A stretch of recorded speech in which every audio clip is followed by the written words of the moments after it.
Before heaven and earth were formed, before time had a name, the universe existed as a shapeless, silent void. From this emptiness arose the first divine beings, the Koto Amatsukami, formless and mysterious. These primordial gods quietly passed from the world after laying its earliest framework, making way for the more tangible kami, who would shape the world with purpose and form. Among them emerged Izanagi and Izanami, the divine brother-sister pair entrusted with creating the land of the living. From the floating bridge of heaven, they dipped the jeweled spear Ame-no-Uzume-no-Mikoto into the chaos below, and as droplets fell from its tip, the first island, Onigoro-shima, came into being. There they descended, wed, and gave birth to the islands of Japan and countless deities, the gods of wind, trees, seas, and mountains. But creation bore its cost. When Izanami gave birth to Kagutsuchi, the fire god, the pain consumed her, and she perished. Heartbroken, Izanagi journeyed to Yomi, the land of the dead, hoping to retrieve her. But in the pitch-black gloom of Yomi, he found not the beloved goddess he remembered, but a decaying, vengeful shell. Overcome by horror, he fled, pursued by death and fury, and sealed the entrance to the underworld behind him with a massive boulder, forever separating the realms of life and death. Polluted by his contact with death, Izanagi emerged desperate for purification. At the mouth of a sacred river, he performed the first mythology or ritual cleansing. As he washed the impurities from his face, something miraculous occurred. From his left eye, he birthed Amaterasu Omukami, the goddess of the sun. Her arrival was like the dawn itself breaking across a darkened world, radiant, warm, and divine. As she rose from the water, light spilled across the heavens and earth, chasing away the shadows left behind by Yomi. Flowers bloomed where her feet touched the ground. Birds began to sing. Her eyes gleamed with wisdom and purpose, and her presence promised a new age of divine order and balance.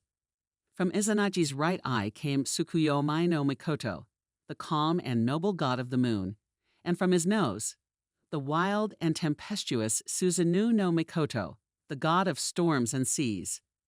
Thus, the three noble siblings were born, each destined to rule a domain, the sun, the moon, and the sea.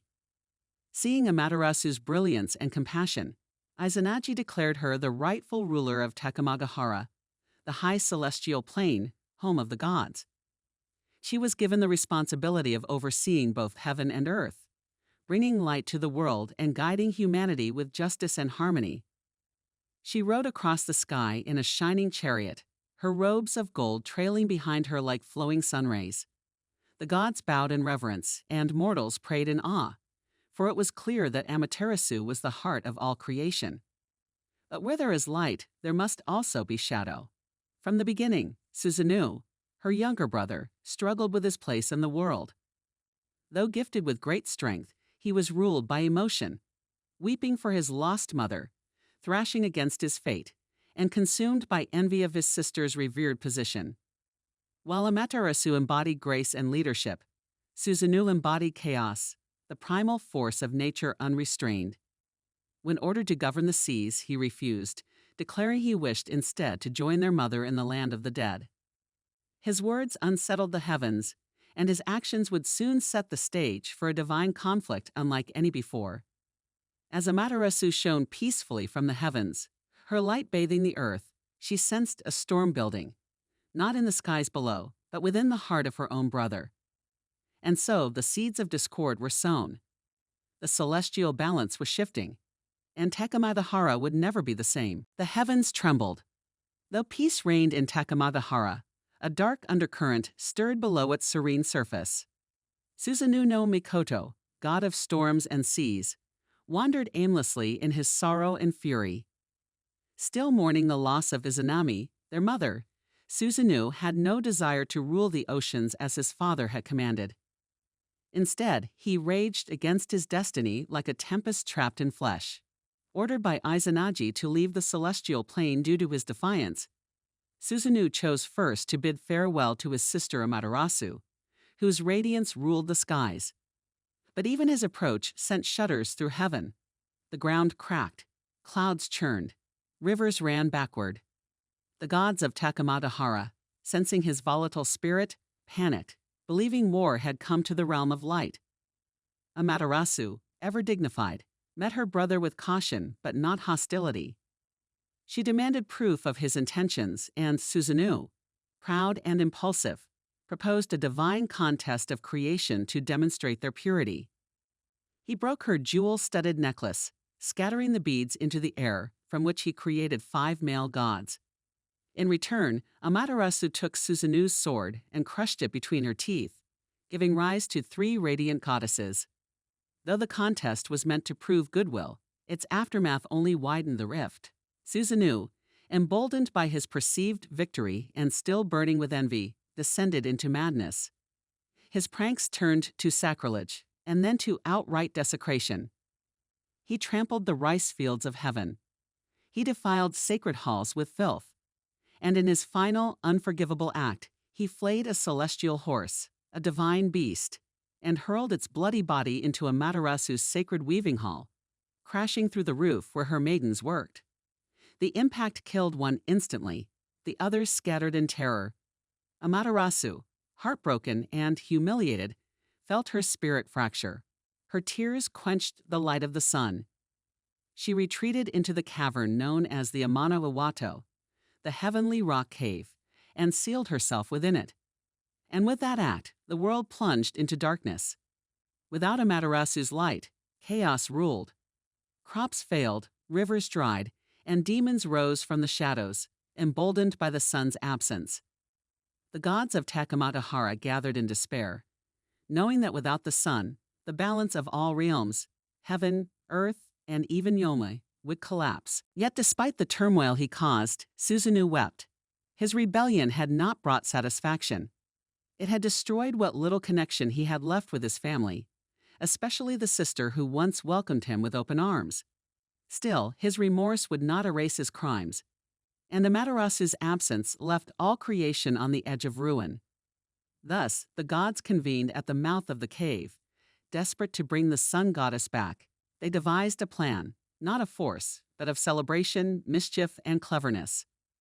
The story of their efforts, and Amaterasu's return to the world, would soon become a pivotal turning point, not just for heaven, but for all of Japanese mythology. But for Susanoo, the path forward led only to banishment, and the beginning of his own long road to redemption. As the sacred gates of Ame-no-Uzume-no, the heavenly rock cave, closed behind Amaterasu, a terrible stillness fell over all realms. The sun had vanished, where once the brilliance of Amaterasu's light had bathed heaven and earth in life. Now shadows clung to every corner of existence.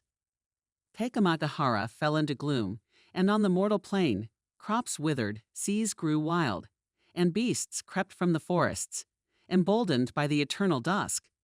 Human prayers rose like desperate cries, unanswered beneath a sky that had forgotten dawn. In the chaos, yokai and demons began to stir, emerging from the margins of the world where Amaterasu's brilliance had once kept them at bay. The balance between order and chaos now tilted dangerously toward destruction. Even the gods, for all their might, grew anxious. Without the sun, the divine could not perform their celestial duties, nor could mortals survive much longer. The gods convened on the banks of the heavenly river, their faces stricken with fear. From every corner of Takamata-hara, the kami gathered, storm gods, harvest gods, and spirits of music and wisdom. Presiding over this divine council was Omoikane, the deity of wisdom, known for his deep thought and flawless strategy.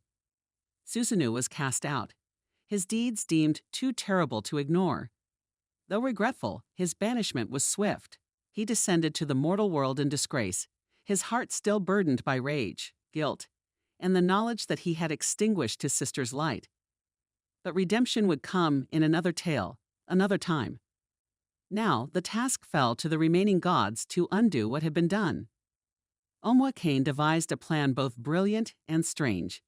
Not to beg, not to demand, but to celebrate, to create such a joyous uproar that curiosity would lure Amaterasu from her self-imposed prison. At the mouth of the sealed cavern, a stage was set. Trees were decorated with gleaming mirrors, Nagatama jewels, and strips of sacred paper. A great stone was rolled in front of the cave, and Ame-no-Uzume, the goddess of dawn, mirth, and dance, stepped forward.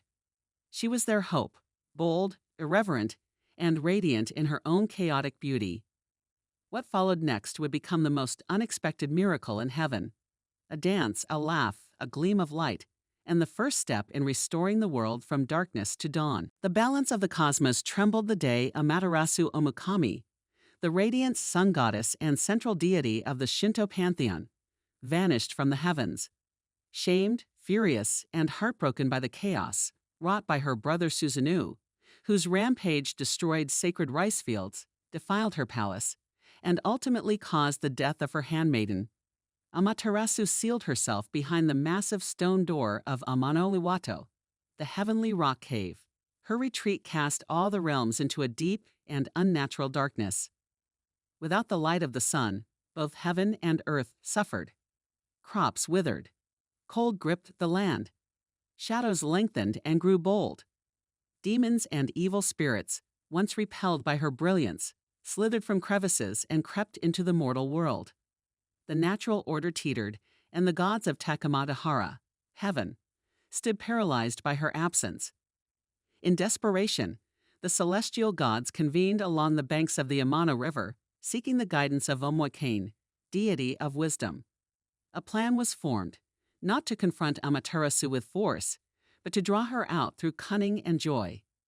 At the entrance of the dark cave, the gods placed a sacred sakaki tree, adorned with magatama beads, woven silks, and a newly crafted mirror, the Yata no Kagami, meant to reflect Amaterasu's own divinity.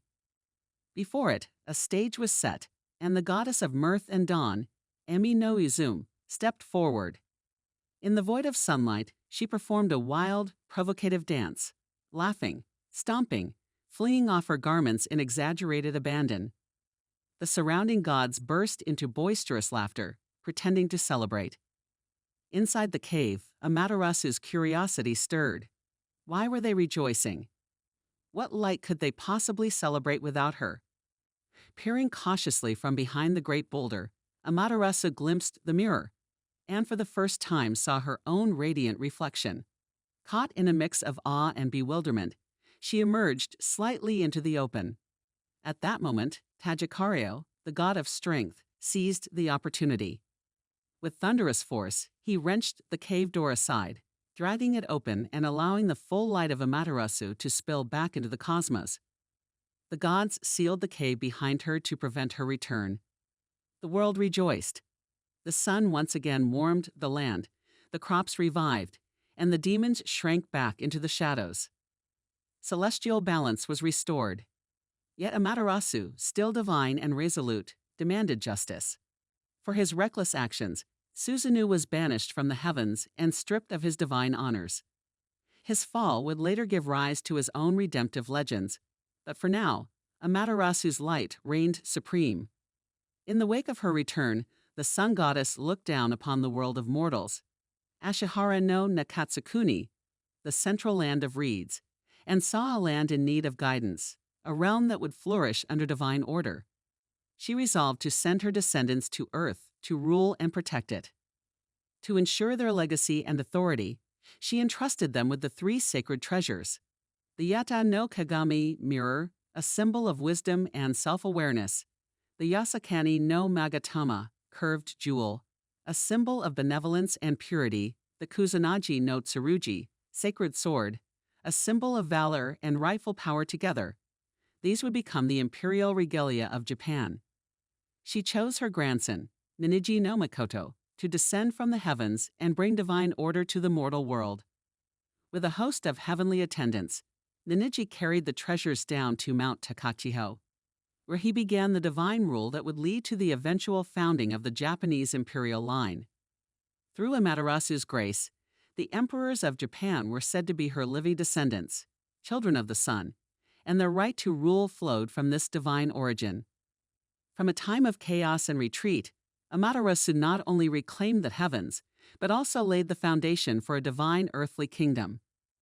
Her journey from hiding to illumination became a symbol of renewal, legacy, and spiritual leadership.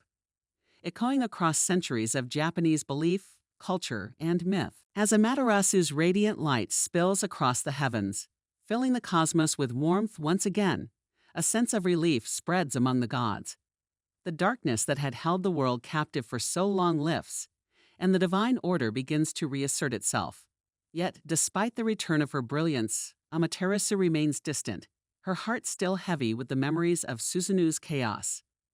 The gods know that while light has returned, peace cannot be fully restored until Susanoo is held accountable for his reckless actions. The balance of the divine realm and the mortal world hinges on the resolution of the conflict between the sun goddess and her unruly brother. Her heart still carries the weight of Susanoo's betrayal, and she demands justice. Amaterasu gazes upon the heavens, her eyes filled with both sadness and determination. The time has come for Susanoo to face the consequences of his actions. His violent outbursts, the destruction of sacred rice fields, the defilement of her weaving hall, and the death of her handmaiden have caused too much harm. He is a threat to the harmony of the divine order, and Amaterasu cannot allow him to remain unpunished. In a solemn council of the gods, a decision is made to banish Susanoo from the celestial realm. The gods gather, their faces somber, as they prepare to deliver their verdict. Susanoo must leave Takamata-hara, the high celestial plane, and live among the mortal world, far from the influence of the gods. The consequences of his actions have left Amaterasu no choice but to cast him out. The gods hold a trial, with Amaterasu at its center. In her divine authority, she declares that Susanoo will no longer be permitted to reside in the heavens. The decision is unanimous, as the gods recognize the necessity of maintaining order and balance. Susanoo's reckless behavior must be curtailed, and his exile serves as a reminder of the importance of harmony in the divine realm. Susanoo, though rebellious and brash, is not entirely forsaken.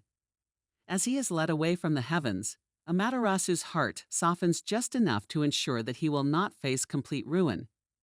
His exile is not meant to destroy him, but rather to offer him a chance for redemption.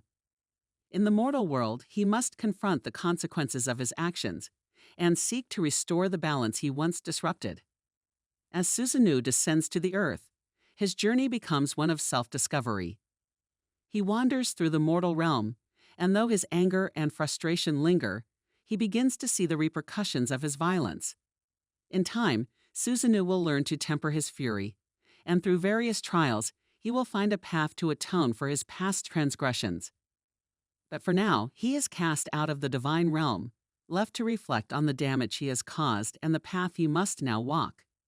With Susanoo's fate sealed, Amaterasu turns her attention to the world of mortals. As the goddess of the sun and the divine ruler of Takamata-hara, she must ensure that balance is restored not only in the celestial realm, but also in the mortal world. To achieve this, she decides to send a descendant to guide the people of Earth, to lead them with wisdom, compassion, and strength. Amaterasu chooses her grandson, Ninigi-no-Mikoto, to descend to Earth and establish order among the mortals. She sends him with a powerful symbol of divine authority, the three sacred treasures: the Yata no Kagami, mirror, the Yasakani no Magatama, curved jewel, and the Kusanagi no Tsurugi, sacred sword. These treasures, imbued with Amaterasu's divine power, will serve as the foundation for the imperial line of Japan, ensuring that the emperors, as her descendants, are forever connected to the gods. Ninigi-no-Mikoto descends to Mount Takachiho, carrying the sacred regalia with him, and begins his rule over the mortal realm. His divine heritage allows him to establish peace, order, and prosperity among the people. Under his guidance, the land flourishes, and the bond between the celestial and mortal realms is solidified. Amaterasu, watching over her descendants, knows that her light will continue to shine through them. The imperial family of Japan, linked by divine blood and the three sacred treasures, will carry her legacy forward for generations to come. As the gods rejoice in the restoration of balance, Amaterasu's role as the goddess of the sun becomes ever more significant. Her light is not only a physical force, but also a spiritual symbol of hope, renewal, and divine order. Her radiance represents the constant cycle of day and night, the renewal of life, and the unbroken connection between the heavens and the earth. Amaterasu's legacy endures through her descendants, the emperors of Japan, who are believed to be direct descendants of the sun goddess herself. Their divine right to rule is not merely a political mandate, but a sacred duty bestowed upon them by Amaterasu. Through the centuries, the emperors have upheld the principles of light, harmony, and justice, ensuring that the divine will of Amaterasu continues to guide the nation. Amaterasu's story, from her birth to her retreat into the cave, and from her triumphant return to her role as the divine ancestor of Japan's imperial line, continues to resonate with the people of Japan. She remains a symbol of the eternal sun, a deity whose light is never fully extinguished, even in times of darkness. With Susanoo's exile complete, the world seems to breathe a sigh of relief. The balance that Amaterasu fought so hard to restore is finally in place. Her radiance not only lights the heavens, but also renews her dominion over the earth. Yet even with peace restored, the aftermath of Susanoo's actions remains a shadow in the celestial realm. It is not enough for Amaterasu to simply reclaim her throne. She must ensure that the divine order remains intact, solidifying her legacy and securing the future of both the gods and the mortal world.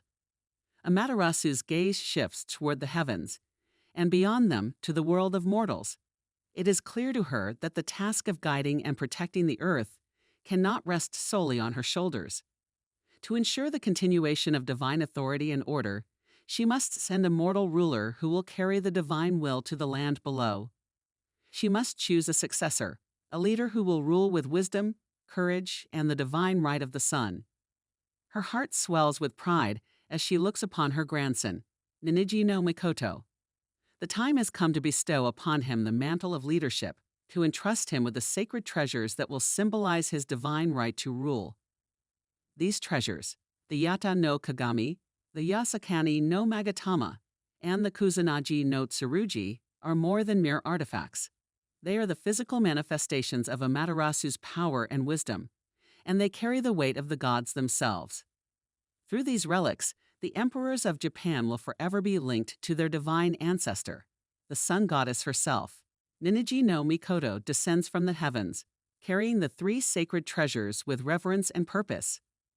His arrival at Mount Takachiho marks the beginning of a new era, one where divine guidance and mortal rule coexist in harmony. With the treasures in hand, Ninigi establishes the foundations of a prosperous and just reign, bringing peace to the land and fostering a deep connection between the divine and mortal realms. Amaterasu watches from the heavens, her heart full of hope for the future. The divine line she has set in motion will continue to flourish through her descendants. The emperors of Japan will carry her light, ensuring that her legacy endures through the ages. Her influence is not just a matter of power, it is a matter of purpose. Through the divine right granted to Ninigi and his descendants, the people of Japan will be forever guided by the light of the sun goddess. As time passes, the imperial family becomes a symbol of unity and divine authority, a living connection between the gods and the mortals. The emperors of Japan, recognized as the descendants of Amaterasu, are revered not only as rulers, but as living manifestations of the sun's power. The people of Japan look to their emperor not just for political leadership, but for spiritual guidance, knowing that the divine light shines through them. Amaterasu's role as the sun goddess continues to resonate across the centuries. Her light is both a physical and spiritual presence, an enduring symbol of hope, renewal, and divine justice. The world she created, both in the heavens and on earth, is sustained by the divine balance she established, a balance that continues through the emperors of Japan. Her legacy is not just a myth, it is a living truth, carried forward by the rulers of Japan, who are forever linked to her through the three sacred treasures. In this way, Amaterasu's story lives on, an eternal cycle of light, life, and divine authority, passed down through generations and celebrated in the hearts of the people.